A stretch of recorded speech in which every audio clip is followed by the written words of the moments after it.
What does it mean to be powerless? What does it mean to be powerful? How can you be the leader of your own life? It's only going to help you in the future because you're going to learn from it. Hello lovelies, and welcome to another video. Welcome to my channel. My name is Orla, and on this channel I post all things related to astrology, spirituality, yoga, nervous system regulation. So if you're into that kind of thing, hit that subscribe button. Let's stay in touch and let's get into the video. So today I wanted to talk about Leo season. We're currently in Leo season, which is all about the lion within you. It's all about inner joy, your inner child, your inner expression and how that comes through. And it's all about your hobbies and creativity and the arts. And this is lovely, isn't it? It all sounds like fun and joy and pleasure, which it is. But I think it's very important to also talk about the flip side of Leo season and Leo energy. When I think of Leo energy, I think about expression, pride, high self-esteem, but I think also about the ego. With every fire sign, the ego is definitely involved because the ego is how we bring our inner selves to the outer world, right? And how we express that. So the ego is very important during fire sign seasons and with every fire sign. So I think it's very important to take this joy and expression and joy and inner child connection with a sense of responsibility and accountability. So this video is all about spiritual accountability, and there's 3 steps I think that you can take towards taking power back over your own life. And I call these the 3 A's. So there's awareness, accountability, and action. So this advice is coming from me, a former people pleaser with a lot of anxiety and a lot of victim mentality, a lot of victim mindset. So thinking, why is this happening to me? Why? A lot of whys, like, why do I have to go through all of this? And even like a lot of blaming myself for things, thinking I'm not good enough for this, and thinking I don't deserve all of these things, but also thinking, oh, why are all these other people in my life doing so much better than me? Or why are these other people in my life treating me in this way? And what really changed the game for me is realizing that no matter how many times I ask myself why this happened, in the end, what's most important is to turn your reactions and your behaviors and alchemize them into something positive. And it's the only thing that we can really have control over. It's our own reactions, our own behaviors. And once you decide to take control over your own actions, that's when big changes start to happen. And that's when you see that you can start to make positive improvements in your life through taking charge, through taking control, by being the leader of your own life. So I think first of all, it's very important to ask yourself, what is accountability? What is responsibility? What does it mean to you, first of all? For me, from a linguistic perspective, the word responsibility and accountability, both of them are followed by the word ability. So to be able to do something. So responsibility is the ability to respond.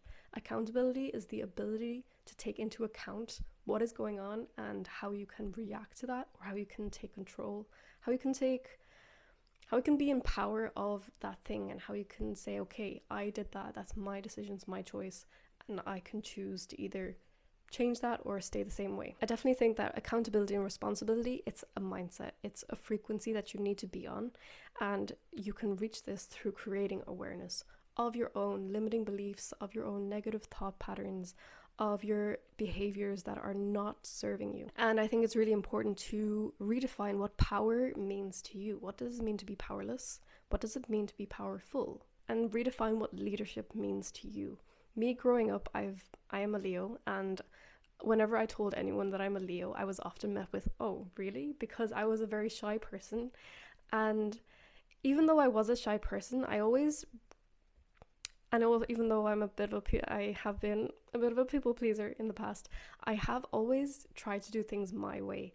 And I haven't necessarily been a leader in that Leo sense for other people to, I've never really been a trendsetter. But I definitely feel like I'm a leader in that I have created my own path for myself in this life. And I am my own leader, and I am following my own intuition. And in that sense, that is what leadership means to me. It's doing what feels good to me. So let's get into how you can take power back over your own life. How can you be the leader of your own life? And here are the 3 A's. We are starting off with awareness. Awareness is key. You need to be aware of the limiting beliefs that you have, of the negative thought patterns that are reoccurring in your head throughout the day. You gotta become aware of behaviors that are no longer serving you. And this is probably the hardest part, but it's the most important part, because without this awareness, you're just going to continue doing what you think is normal and in your comfort zone and in your zone of that's what I know, right? You're not going to step out into the unknown and try a new thing if you're not aware that there are actually other possibilities, there are other options of being, of behaving, of expressing yourself in this world. And good ways of creating more awareness is through meditation, body scans. Yoga is a great way to create more awareness around yourself and your body. I definitely recommend somatic exercises. So really, when you're meditating, focus on your breathing or focus on a mantra or a word that you repeat to yourself out loud so that you're focusing on something and noticing how that affects your body. Journaling is also a great practice for getting to know yourself, using journaling prompts or just journaling how you felt that day, what sensations or emotions or feelings came up in that day. You don't necessarily have to understand why you felt that way, just noticing that you felt that way. And what I love also is connecting with the cosmos, so learning, okay, what sign is the moon in today, what sign is the sun in, what season are we in, and noticing any patterns that are happening, like what happened over the last 2-3 weeks while Mercury was in retrograde. Did anything happen to you during those couple of weeks, and could you connect it to that Mercury retrograde, or what's what patterns are there? And that could be really interesting to notice. So for me, it's very important not to necessarily figure out why you are a certain way. And I think it can be beneficial. I have been in therapy since 2019 and I've figured out a lot of reasons of why I am the way that I am. But I think it's also important not just to figure out the why, but also figure out the how. How can I move forward with this information? How can I move forward knowing that I am the way that I am because of a certain event or person or whatever? Because if you're just focusing on the why something happened, it's very easy to then fall into the pattern of, okay, well, this person did this to me, so now I am this way, and I can just blame it on something or someone else and leave all of the responsibility and accountability with another person. Evolved energy asks how. Okay, well, how can I turn all of this that I've gone through into something better? How can I learn from this so that in the future I can make choices differently or I can behave differently? How can I move forward in a more sustainable and improved way? Like perhaps knowing why something is happening to you can be reassuring.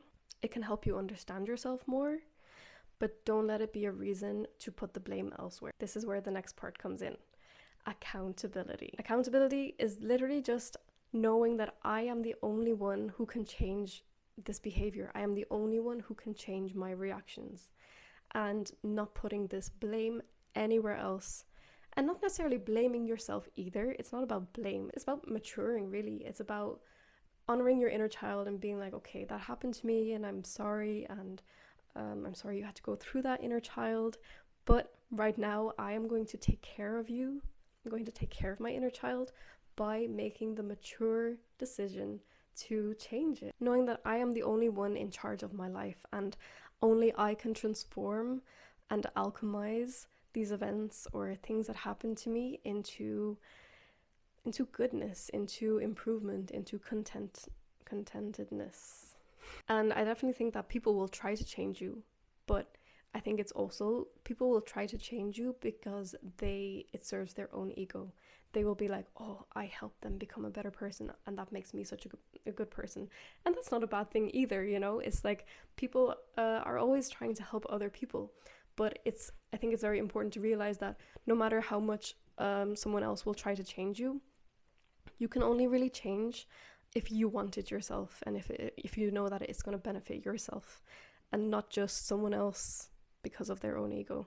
And once you've decided you're going to take responsibility and accountability for your life and your life choices, we can move on to the next part, which is action. So once you've become aware of a certain behavior or pattern and you've made the decision that you want to take charge of your own life and you are the leader of your own journey, this is where the time comes to take action. Right? So you're in the present moment, you're aware of a certain behavior, you've decided you're going to take accountability for yourself, and then you're in the situation where either you continue that certain behavior or you realize, oh, okay, this is where this practice comes in. Am I going to do that behavior or am I not? And you might decide, no, today I'm not going to continue with this behavior. Today I'm not going to engage in that thought pattern or whatever. And that's amazing. And maybe the next day you'll be in the same situation and you'll be like, oh, I don't feel like today is going to be a day where I'm going to change that behavior. And you might continue, or you might do whatever you used to do before. And that's also okay. The most important part is that it's a practice. We didn't come onto this planet, onto this big floating rock to be perfect. We came here to learn, and we came here for the journey. So enjoy the journey and don't be hard on yourself when you make mistakes, when you slip up, because this is all part of it. And just remember that in those moments when you're on that journey towards taking accountability for your life and changing your life choices, and you make a mistake, you're aware that you're already on that journey, and you're aware that making that mistake is only going to help you in the future because you're going to learn from it, okay? And you will start to realize more and more that you are in charge of your life. You are in charge of your decisions. You are in charge of your thought patterns. Nobody else, only you. And you have the ability. You are able to overcome hard challenges and obstacles, and you can make changes in your life for the better. And I think I'm going to wrap it up with that. Let's take a lovely deep breath in through the nose together and sigh it out through the mouth. Another one. In through the nose and out through the mouth. Let it all go. Okay, let's wrap it up. What are we going to do? We're going to create awareness. Then we're going to take accountability. And then we're going to take action, okay? And we're going to practice this with love and kindness towards ourselves. And you'll see that your relationships will improve, your life will improve, your job will improve, your daily life will improve, you'll sleep better. Remember that this is a lifelong practice. We are never completely fully healed, and we are just beautiful little humans on this earth doing our best. And I'll leave you with that. And catch me in the next video. I will see you there, and lots of love. Mwah.